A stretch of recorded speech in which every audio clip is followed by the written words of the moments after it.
Hey Custodians, I'm really excited to introduce you to Joey Hurl, Byron Bay, and that says a lot, but a breathwork professional and someone who's dedicated a lot of her life. I'm going to talk to her about to breathwork, and someone that I've done breathwork with that I would highly recommend you work to investigate. So Joey, welcome to Custodian's Kickstart for 2025. How are you? I'm very well. Thank you for having me. Yeah. Breathwork. People talk about it, but not many people understand exactly what it is and why the fuss. So have you got what's the takeaway for people that have heard breathwork and say, well, aren't I breathing, normally? All of that. What is breathwork? Breathwork is taken from many different ancient techniques and then modern techniques as well to form what we have as breathwork these days. And there are many different tools and techniques that we can use. But really, what we're doing with the breath is consciously shifting our state of being by breathing differently. Obviously, we're all breathing all the time unconsciously. And breathing actually is pretty much the only function of the body that you can control, that works consciously and unconsciously. When we have an understanding of or an awareness of our body, and when we're feeling stressed, when we're feeling anxious, when we're feeling lethargic and tired, we can then use different tools to adapt our state of being very quickly. So within 2 or 3 minutes, you can completely change your state of being. And it doesn't mean that you have to sit and, meditate for, 20 minutes to an hour. You can literally use the tool of the breath to shift your state very quickly. So this can support with, if you're feeling anxiety, if you're feeling stressed, we can use the breath to then control the nervous system. So moving yourself from that sympathetic nervous system, which is the heightened state, into the parasympathetic, which is the calmer, more relaxed state. And from there, your performance will increase, you'll be clearer in the mind. So it's not just that sensation of feeling calmer, but it's also what that means for you in your personal life, you in your business, and then also how you connect with those around you shifts as well. It's so interesting because as you know, I'm a practitioner of Kriya Yoga, which is a breath yoga. And I only introduced the concept of breath to our clients like 6 months ago. And I was talking just as a throwaway line saying, if you're not breathing through your nose, you should tape up your mouth, when you sleep and all that. And we had a function in Melbourne. And one of our clients who've been with us for 25 years, Dave, I'm sure you're on, great to see you last month, came up and said, that just changed my life. Because I'm sleeping better, breathing through the nose, I'm sleeping better, but more so, I actually was feeling really lethargic, and now I've got so much more energy. And I think the interesting thing about breath is that it duplicates your habits in a lot of ways, because if you live a stressful life, you often will breathe through the mouth at a higher, frequency, and therefore breath work is, as you say, consciously shifting those habits so that because we fall into the habits of tension and anxiety and a number of things like that, and breath is the cure for that. But sleeping with the mouth taped was a real great nosework takeaway. Absolutely. And I think that's one of the main things that as a breath coach you would teach, to make sure that people are breathing through their nose firstly, because that in itself just completely will shift your health, not just how you're breathing, but your entire system. But also breathing diaphragmatically. So making sure that instead of breathing into your chest, which so many of us do these days when we're feeling stressed, and it's very unconscious, we start doing that. But then that becomes a pattern of behavior, like you were saying. And so we can consciously start to shift that. So there's functional breathing. So that's actually working with creating new habits. So that is nasal breathing, that is diaphragmatic breathing. And then there's also, tools that you can use at any time that you can just bring into your day, into your morning, into your evening before you go to sleep, even tools that you can use in the afternoon if you're feeling that like 3 p.m. slump that most of us get, during the working day to energize. So you can use the tools to bring you into whatever state you want to be in. But yes, coming back to your point about nasal breathing, there is, and we could go down a deep rabbit hole with this, but just even shifting that, even just shifting breathing into the nose instead of breathing into the mouth will change your health dramatically. And the same with breathing diaphragmatically. So that just simply means a full breath, which means that you're fully oxygenating the body, and the oxygen is actually reaching the lower lobes of the lungs, as opposed to everything just sitting in the chest is coming all the way down into the lower lobes of the lungs, which means that it's actually, getting to your cells more effectively. It's a very short explanation, but for the purposes here, that's just two important things: breathing through the nose and then diaphragmatically. And also, just I suppose it's worthwhile touching on carbon dioxide and the build-up and the potential build-up of carbon dioxide when you do, breathe very, very shallow, and how that can literally sit in your system, which makes you feel that lethargicness, which is why David felt, I've got so much energy. It's because he's been able to reconstitute, as you say, oxygenate your system and expel, more and more of the carbon dioxide. Yeah, it's an interesting one with the carbon dioxide, because it's almost seen as, oxygen is good and carbon dioxide is bad, but actually it's about just bringing them into balance. Yeah. But you're right, when you're breathing in a certain way, that they're just not in balance. You actually need a certain level of carbon dioxide for the oxygen to properly move to the cells and to move through the body.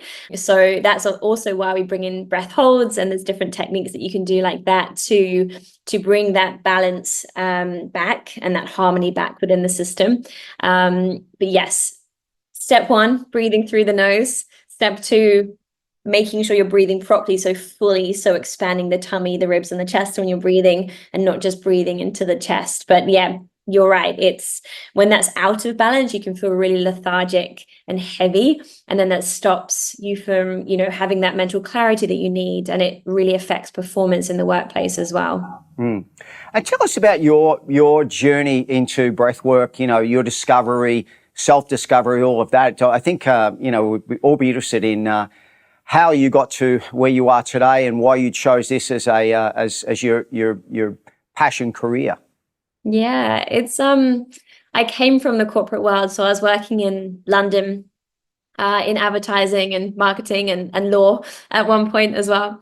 And I was just getting to a point where I was completely burnt out, and I was kind of going in cycles of burnout. So I'd be burnt out, and then I would, focus on my health a little bit, and then I would come back to that feeling of burnout, and I just kept pushing and pushing and pushing until I got to a point where I knew I had to change something.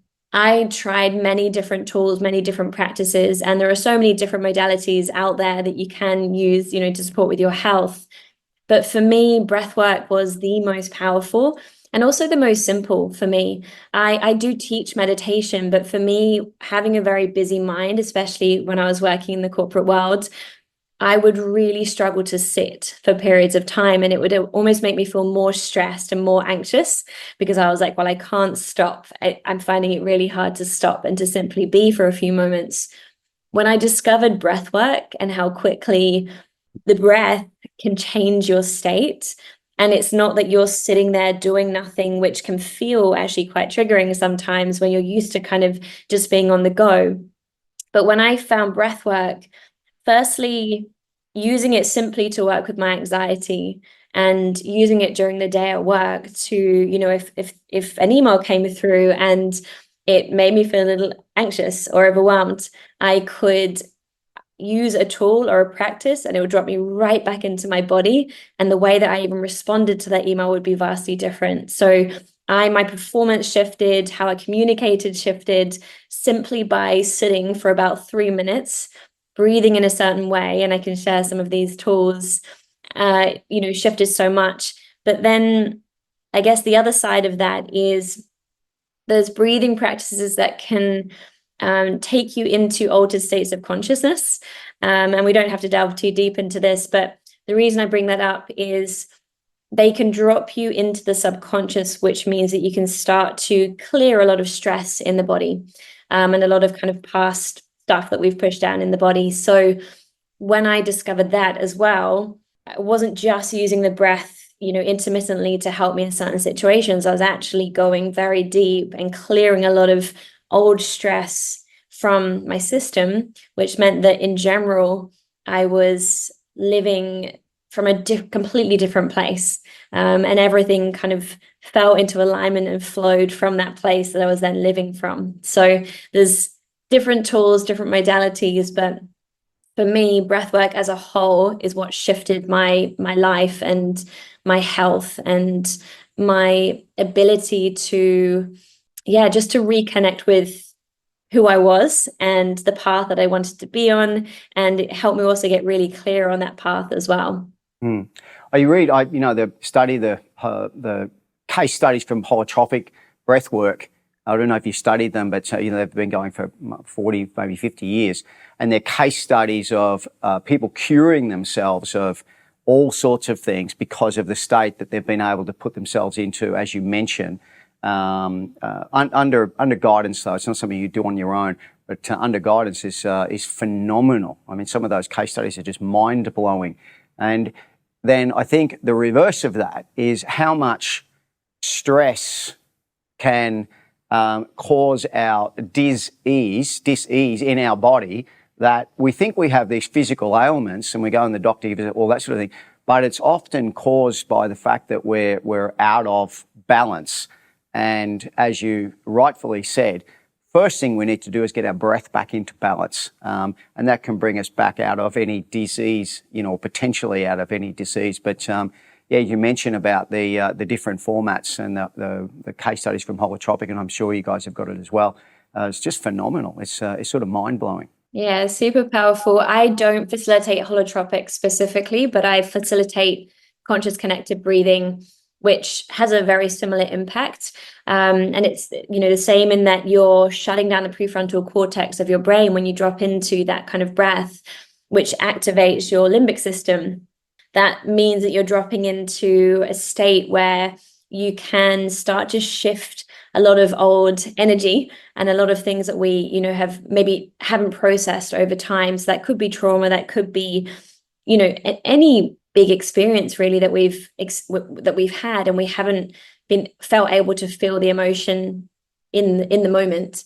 And so this kind of breath, as you say, helps to move that through, and you don't have to go back to what happened in the past, but you're able to move that through.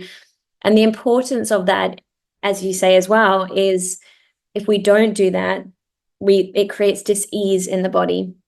And pretty much every ailment you can think of can be solved through breathing in a certain way and shifting this energy. Then also through functional breathing, you can cure asthma, you can cure, sleep disorders, you can cure, I don't want to say you can cure ADHD, but it can certainly really help a lot of people these days express they have a form of ADHD, which for a lot of us is a mind that is so overstimulated, we find it very hard to focus on one thing.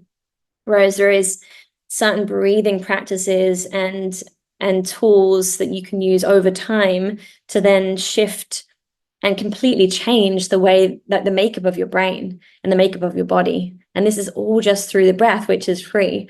And that's the beauty of it. Is like, once you understand the tools, yes, it's amazing to be led by someone and to be guided by someone.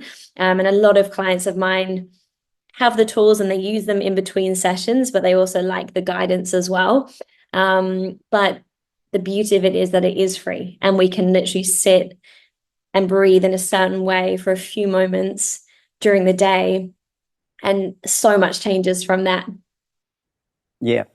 It's interesting because every year in our Kickstart, we'll have thousands of custodians who are on watching you. And every year in February, we have a challenge, which is the CATS challenge, no caffeine, alcohol, tobacco or sugar for the whole of February.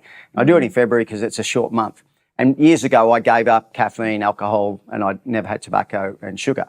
how that all started was my master said to me, if you want to change yourself, start by changing your diet. But I realise now that diet and breath are interrelated because they're both habitual and they're both a product almost of your almost your subconscious. I need that sugar, I need that hit, I need this, I'm feeling, all those sorts of things. And in a lot of ways, when we have the cats, and often people say, yeah, I'll go on cats for the month of February, but a fraction of people do. Maybe 100 out of 2,000 clients will go on it, 5%. And they'll do the whole month or 14 days or whatever the case. It's life-changing for them. But I think what I realise is that the breath is the other part of changing the diet as well, because if you change your diet, you're going to feel like there's something missing, because people think, I need that glass of beer or that coffee to take the edge off or to get me going or to do this or get all that sort of thing. But breath can actually replace that. So I think listening to you, it sort of put another piece in the puzzle that I should have probably picked up on a long time ago, because I've been using breathwork myself for decades, of how interrelated those two things are. Yeah, absolutely. And if you think about digestion as well, often the biggest thing that affects our digestion is stress, which pretty much all of us are under to some extent in this day and age that we live in. And when we're stressed, our digestive system literally switches off, which means it can't process our food properly, which then again creates, disease, and it creates gut issues and whatever else. So if we can use our breath to support with stress in the first place, that's actually going to have such a huge impact even on your digestion. And then, yes, bringing in certain foods that align better with your body, that are healthier and that make you feel better and more energized. That's super important too. And these things work well together. But almost the breath is the important part first, because if you can control the stress, or certainly work with the nervous system first to bring yourself into a state of calm, then if you're eating in that state, it's going to be vastly different, or the impact will be vastly different on your body and your digestive system. Joey, I could go on all day. And I think it's been fantastic, because what you've been able to do is just give people a bit of a glimpse of a path that they can go down and investigate. And I'm going to put your details on and let them reach out to you directly. And I'll say to you guys, Custodian, Joey's the real deal.